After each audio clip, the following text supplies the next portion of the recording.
সংবাদ করেছেন লন্ডনের বাংলা মিডিয়ায় কর্মরত সাংবাদিকবৃন্দ।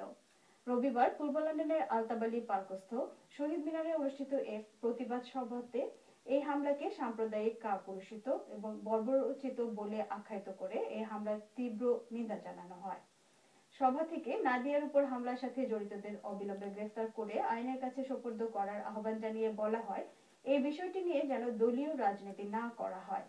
এছাড়া চট্টগ্রামে ৭১ টিভির ৭ জন সাংবাদিক, ঢাকায় সময় টিভির সাংবাদিক সহ সাম্প্রতিক সময়ে হেফাজতের কর্মীদের হামলার নিন্দা সহ শাস্তি প্রদানের দাবি জানানো হয়। সাংবাদিক শোয়েব কবিরের পরিচালনায় অনুষ্ঠানের শুরুতে বিগত দিনে সন্ত্রাসী হামলায় নিহত ও আহত সাংবাদিকদের স্মরণে ১ মিনিট নীরবতা পালন করা হয়। সমাবেশে বক্তব্য রাখেন বিশিষ্ট সাংবাদিক সৈয়দ আনাস পাশা, সাংবাদিক রহমত আলী, মিল্টন রহমান, MAR মুরাদ, হেফাজুল করিম রাকিব, শাহ এমি হোসেন, আব্দুল কাইম, মোহাম্মদ ইমরান, সারোয়ার কবির, নুরুল ইসলাম শাহিন, রেজাউল করিম মৃধা, চয়ন সামি, খিজির হায়াত খান কাউসার প্রমুখ।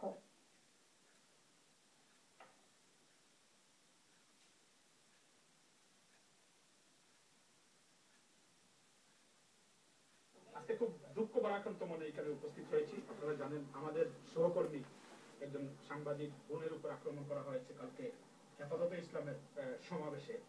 আজকে একজন প্রধানমন্ত্রী, একজন বিরোধী দলীয় নেত্রী থাকা সত্ত্বেও আজকে একজন মহিলা সাংবাদিকের উপর হেফাজতে ইসলামের এই প্রোগ্রামে আক্রমণ করা হলো। কিন্তু এখন পর্যন্ত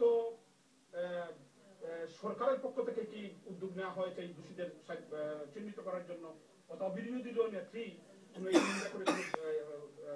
দিয়েছেন কিনা আমি জানি না। নাদিয়া শারমিনের উপর আজকে আক্রমণ হয়েছে বাংলাদেশে, ব্রিটেনের মতো উন্নত দেশে আমার উপর আক্রমণ হয়েছিল 25শে মার্চ। তো সুতরাং আমি তীব্র নিন্দা জানাচ্ছি এই আক্রমণের।